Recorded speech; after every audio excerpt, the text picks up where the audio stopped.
Hello my dear students. तो फिर बच्चों, जैसे आप सभी को मालूम है, हम class fourth English chapter number 4 a holiday on Mars इस स्टोरी को हम पढ़ रहे थे, जिसे हमने ख़त्म कर लिया था।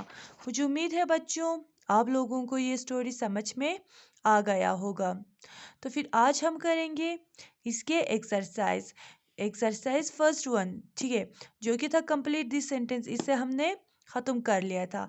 आज हम करेंगे आंसर इन डिटेल्स, यानी कि इसके क्वेश्चन आंसर्स। अगर आपने इस स्टोरी को अच्छे से समझ लिया होगा तो फिर ये क्वेश्चन आंसर्स आपको करने में कोई परेशानी नहीं होगा। तो फिर चलो हम क्वेश्चन आंसर्स करते हैं। First question, a few minute later Shiv notice a bright streaks against the purple sky.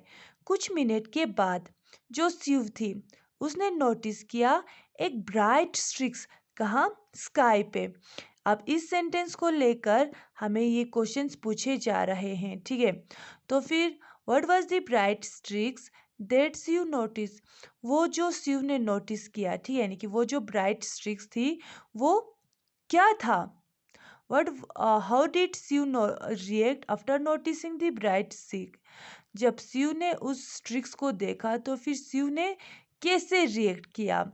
How did beef react after noticing it. जब बीफ ने देखा तो फिर बीफ ने कैसे रिएक्ट किया। अब हमें यहाँ पे शिव और बीफ के रिएक्शन पूछे जा रहे हैं, ठीक है, यानी कि इस ट्रिक्स को लेके।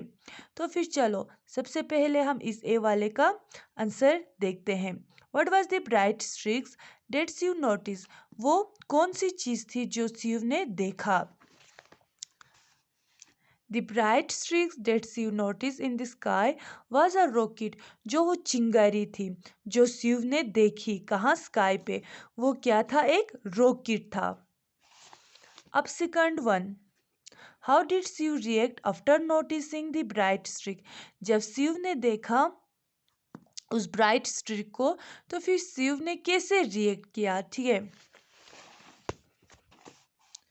Shiv was excited to see the fuel rocket being launch.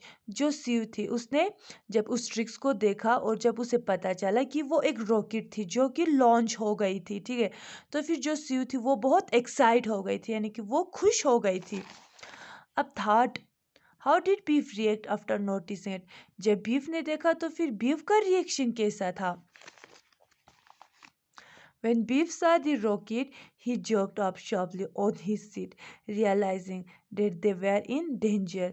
जब बीफ ने उस रॉकेट को देखा तो फिर जो बीफ था उसे एक झटका लगा और वो अपने सीट पे उछला, ठीक है। क्यों? क्योंकि उसे ये मालूम हो गया था कि वो लोग किसी डेंजर में है, ठीक है, यानी कि वो लोग किसी मुसीबत में फंस गए हैं। अब second, it is not lifting, something's gone wrong.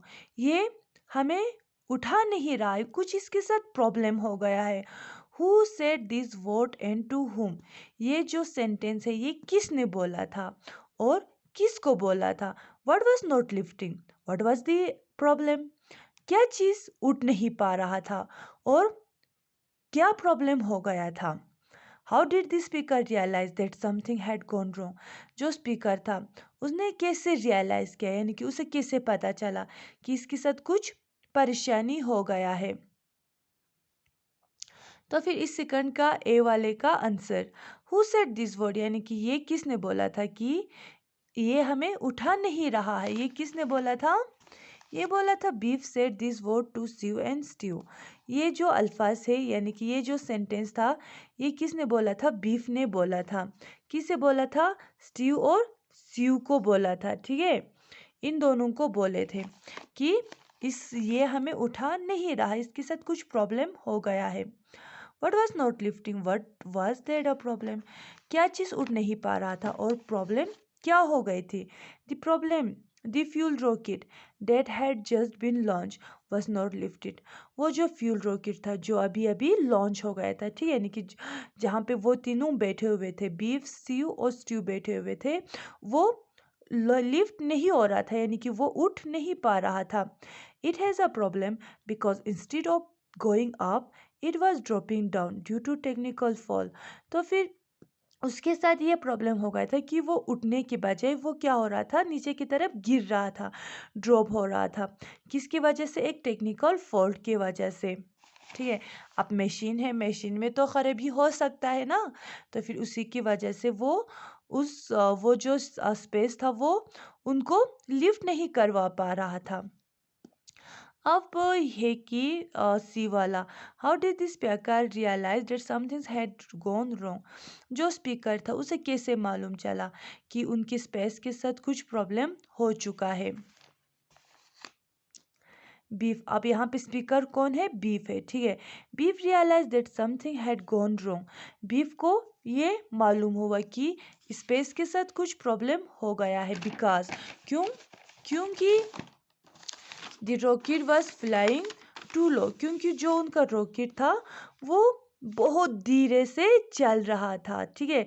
जब हमारे मशीन में कोई टेक्निकल फॉल्ट होता है तो फिर वो अच्छे से काम नहीं कर पाता है, उसकी जितनी स्पीड होते है उससे वो बहुत कम। ठीक है। यानी कि उससे वो बहुत लो स्पीड में काम करने लगते हैं। इसकी वजह से हमें ये पता चलता है कि उसमें कुछ खराबी हो गया। उसी तरह से बीफ को भी ये मालूम हो गया था कि उनका जो स्पेस था उसमें कुछ प्रॉब्लम हो गया था। ठीक है। तो फिर आज हमने पढ़ा क्वेश्चन नंबर 1 और क्वेश्चन नंबर 2, जिसमें हमने इसके एबीसी और इसके एबीसी कर ली। कल हम क्वेश्चन नंबर 3 और क्वेश्चन नंबर 4 करेंगे। मुझे उम्मीद है बच्चों आप लोगों को ये क्वेश्चन आंसर समझ में आ गया होगा और ये आप लोग अपने नोटबुक पे भी उतार लेंगे। तो फिर आज के लिए खुदा हाफिज़।